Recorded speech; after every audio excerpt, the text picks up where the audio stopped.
राजा पृथु ने कहा, हे नारद जी, आपने कृष्णा और वेणी नदी के तट पर बनिए और कलह ने जिस प्रकार मुक्ति पाई वह सारी कथा हमको सुनाई है, मैंने भली प्रकार सुनी है। देवर्षि, ये कार्य उन दोनों नदियों के प्रभाव से हुआ था या इस क्षेत्र के प्रभाव से हुआ था? कृपा करके मुझे ये बताने की कृपा कीजिए, क्योंकि मुझे संदेह है। देवर्षि नारद बोले, कृष्णा नदी साक्षात भगवान श्री कृष्ण चंद्र जी महाराज का शरीर और बेणी नाम वाली नदी भगवान शंकर का शरीर है।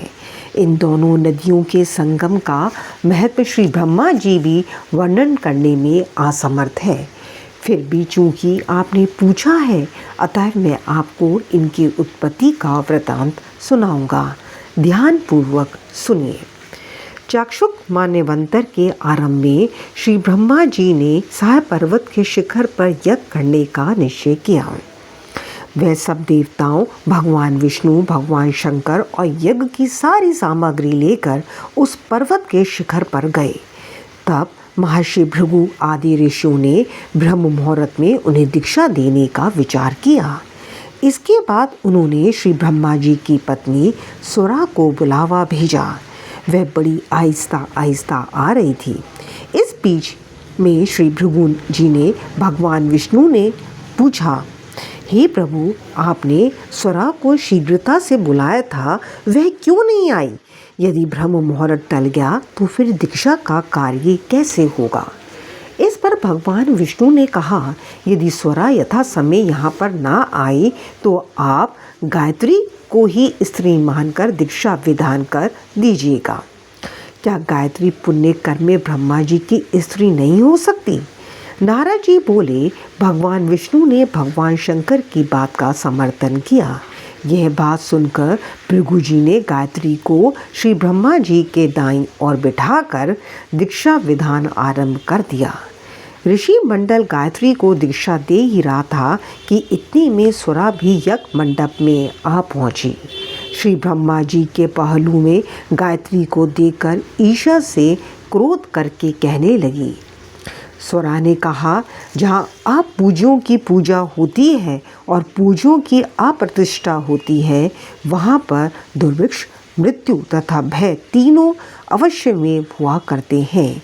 ये गायत्री जी श्री ब्रह्मा जी की दाईं ओर तथा मेरे स्थान पर बैठी है। यह अदृश्य बहने वाली नदी होगी।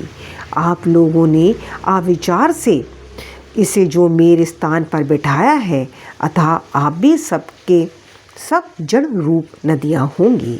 नारद जी ने महाराजा पृथु से कहा, हे राजन, इस प्रकार सुरा के शाप को सुनकर गायत्री मारे क्रोध के लाल भभूखा होकर अपने होंठ काटने लगी।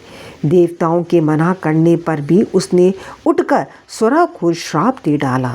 गायत्री ने कहा, ब्रह्मा जी जैसे तुम्हारे पति हैं वैसे ही मेरे भी पति हैं। तुमने व्यर्थ ही श्राप दिया है, अतः तुम भी नदी हो जाओ।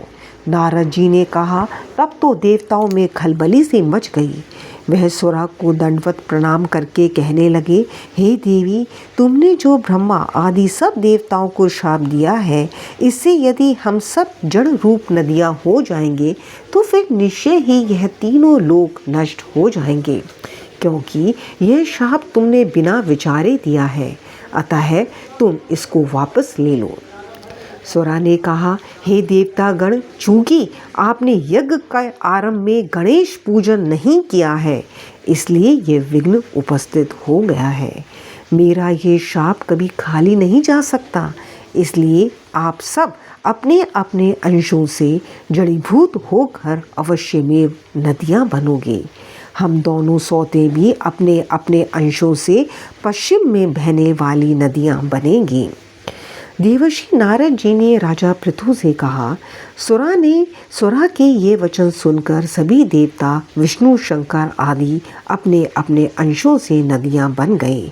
भगवान विष्णु के अंश से कृष्णा, भगवान शंकर के अंश से वेणी तथा श्री ब्रह्मा जी के अंश से कुमुदवाती नाम वाली नदियाँ उत्पन्न हो गईं। सभी देवताओं ने अपने अंशों को जड़ बनाकर वहीं सह पर्वत पर फेंक दिया। फिर उन लोगों के अंश अलग अलग नदियों के रूप में बहने लगे। देवताओं के अंशों से पूर्ववाहिनी तथा उनकी स्त्रियों के अंशों से सैकड़ों व हजारों की संख्या में पश्चिम वाहिनी नदियां उत्पन्न हो गईं। गायत्री और सुरा दोनों पश्चिम वाहिनी नदियां होकर एक साथ बहने लगीं। दोनों का नाम सावित्री पड़ा। श्री ब्रह्मा जी ने उस यज्ञ स्थल पर भगवान विष्णु और भगवान शंकर की स्थापना की। दोनों देवता महाबल तथा अति बल के नाम से विख्यात हुए।